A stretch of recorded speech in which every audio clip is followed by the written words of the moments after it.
We know death to be the end of this bumpy ride we call life. It's the one guarantee, and one of few things that links everybody in the world to one another. We're all facing the inevitability of an eternal vast darkness or a higher plane of existence. But what if some of us could beat death? We all face our mortality in our own ways, but the following 3 stories show that some aren't willing to let go.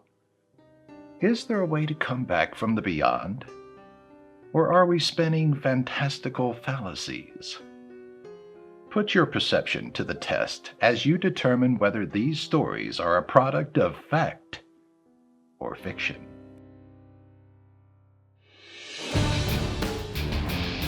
The line that divides the factual from the unreal has long since blurred.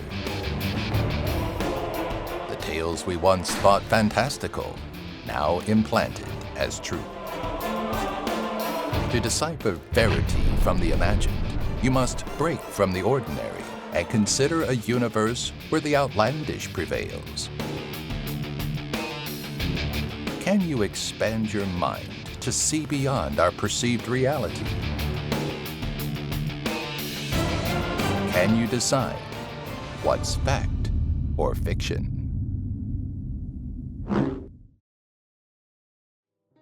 Whether we want it to or not, death is coming for us all, and sometimes it even has an eye out for those newly introduced to the world.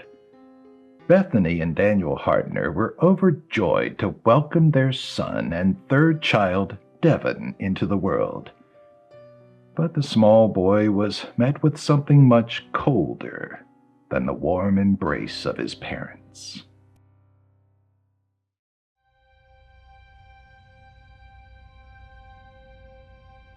It wasn't what he expected his wife, Bethany, to surprise him with on a random Monday evening after work. But when Daniel saw the pregnancy test sitting on the bathroom counter, he was elated.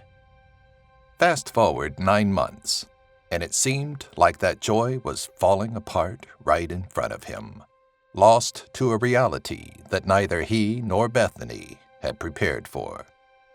All of the shopping for baby clothes, the preparation of a nursery, reading every how-to book on being a father. None of that mattered anymore, not as the doctor regretfully explained their baby was stillborn. Daniel held the death certificate in his hand in disbelief, questioning what they had done wrong. Devin would have been their 3rd child. They knew how to handle the pregnancy and were still so careful. But it wasn't enough. Devin was born at 1 pound, 1 ounce, his tiny frame not taking in any air.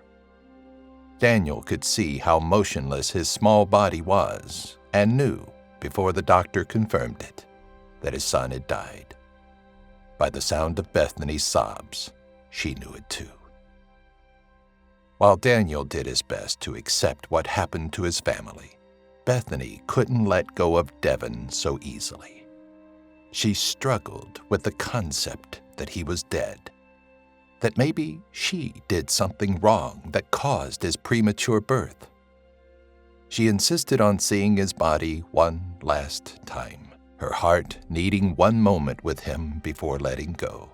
Later that evening, after a day of feeling sorrow and anger and confusion, Daniel and Bethany were escorted down to the morgue for a final visit with the son they never got to know. The tiny coffin that awaited them in the morgue was shocking, almost surreal. But Bethany persisted. As Daniel pried open the wooden top, there he was, tiny Devin, frost forming on his body. Bethany reached in to touch her baby one last time, and as her finger brushed his small cheek, she was met not just with the shock of how cold he felt, but also a small whimper. Devin's body didn't move, but she definitely heard it, and judging by the look on Daniel's face, so too did he. After 12 hours in the cold of the morgue, the underdeveloped boy had somehow overcome death, brought back by the warming and loving touch of his mother. The medical staff, the very same doctors that declared him dead, attended to the miracle child, baffled by what many considered a miracle baby. Is what sounds like a fictitious and uplifting tale actually rooted in our reality? Frozen for 12 hours, could Devon be a case for cryogenics? Is it possible that the timeline is completely off, and in the chaos, the truth was muddied? Can you tell if we're tangling you in our web of deception? Tell us your thoughts in the comments, and stick around to find out. Next, we're going to look at the story of Mateo Guzman and how a simple drive on a familiar highway thrust him into what could serve as a PSA for wearing seatbelts.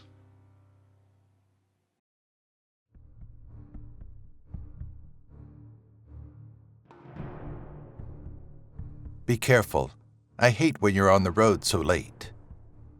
It was the last thing Carla Guzman said to her husband before receiving the phone call that all wives dread.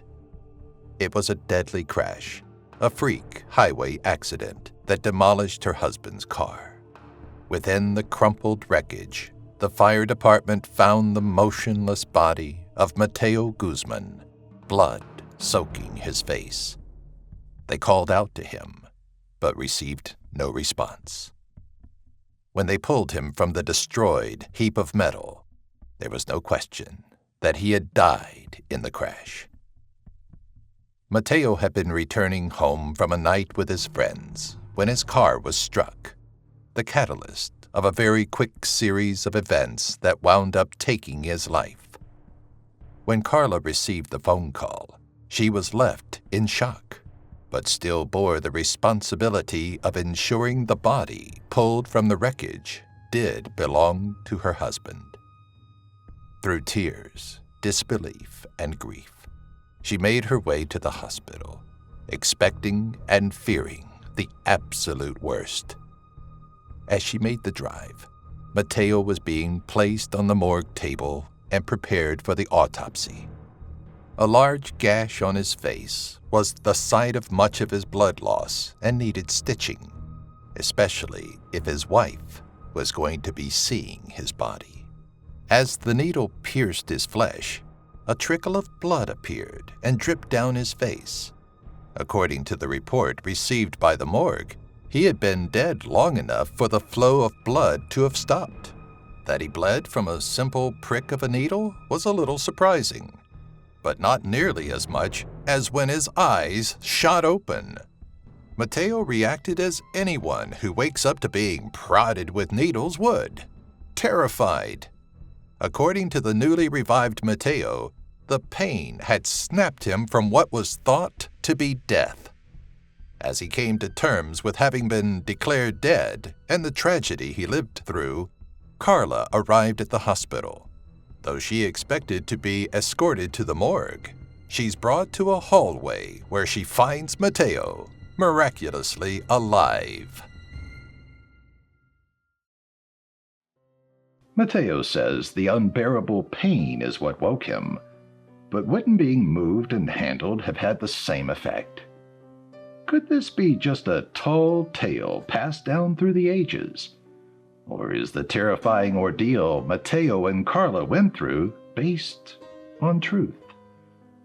Before we reveal tonight's answers, we have a question to pose. Could the victim of a murder also wind up being their best witness? While you consider an answer, hear the tale of Jennifer Allen Brooke, who may leave you thinking differently.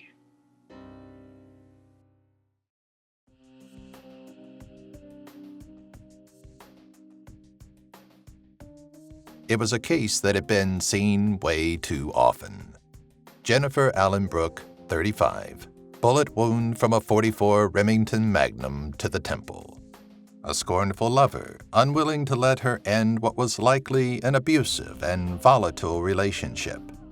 Anyone could visualize their final moments together.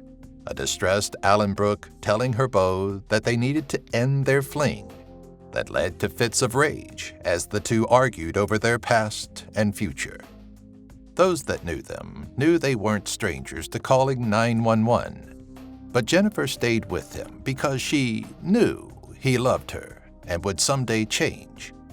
Then, one night, she reached her breaking point. As he threatened to raise a hand to her, she reached for something to defend herself and struck him. It was the first time she fought back. It would also be the last. By the time Alan Brooke was wheeled into the morgue, her boyfriend, John, had already been picked up for questioning and was, expectedly so, cracking under the pressure. As he tried to spin his version of the story, the lifeless body of Jennifer was placed in a room of other frigid corpses. Her body started to turn cold as John continued spewing his lies, this time claiming she had turned the gun on herself.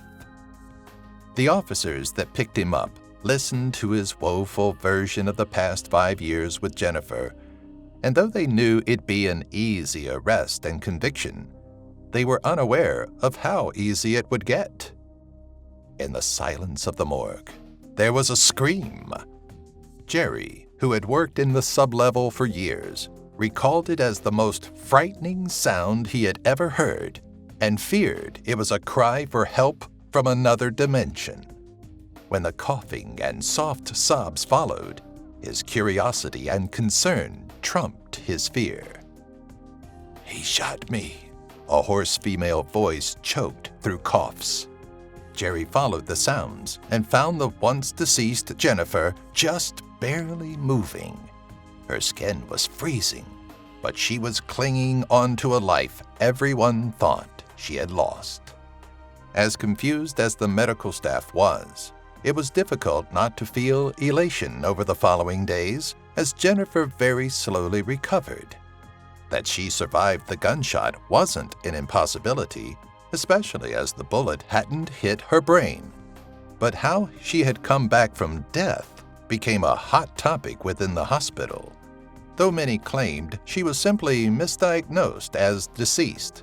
Those that had attended to her stood their ground, even as they fell under heavy scrutiny. Jennifer eventually recovered, though she was left with permanent damage to her vision and PTSD from the nightmare of being shot, declared dead, and left in a room with the recently deceased. Is it possible for someone to survive being shot point blank in the temple with such a powerful gun? And why did so many medical staff misdiagnose Jennifer as being dead? Perhaps the bullet struck Jennifer just right, and the medical technology used to diagnose her was malfunctioning that day. What do you think? Let us know in the comments now. Are you ready to find out if you can decipher between fact or fiction?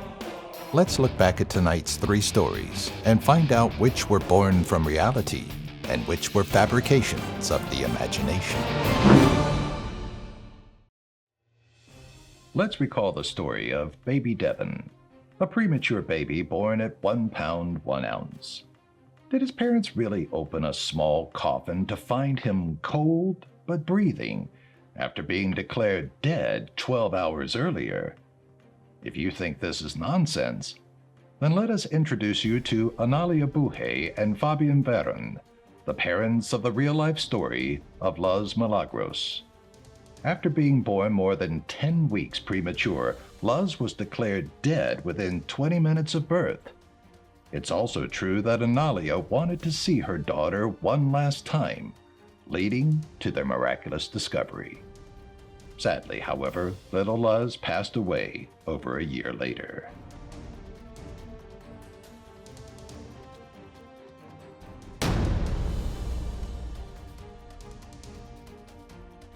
Do you believe that Mateo Guzman simply woke up from death after being poked with a needle? If you do, you'd be right. 33-year-old Carlos Camejo was involved in a deadly car accident that left him on a metal slab in a morgue. As a large gash on his chin was being repaired, he actually did wake up, claiming the pain was unbearable. To verify his story, Carlos posed with the autopsy order and obvious scarring on his face.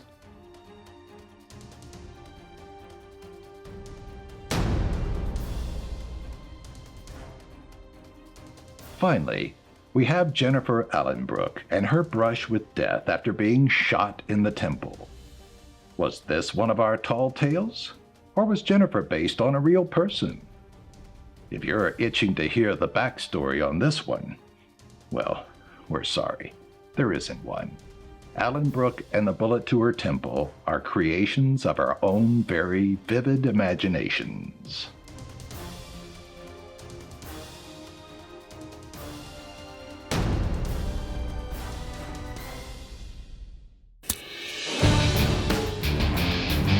How well did you do in tonight's video? Did you look past the deception of our world and define the off-blurred line that struggles to separate lies from the truth? Let us know in the comment section below. And should you find the urge to test your perceptions again, be sure to subscribe and join us next time when we ask you to decide what's fact or fiction.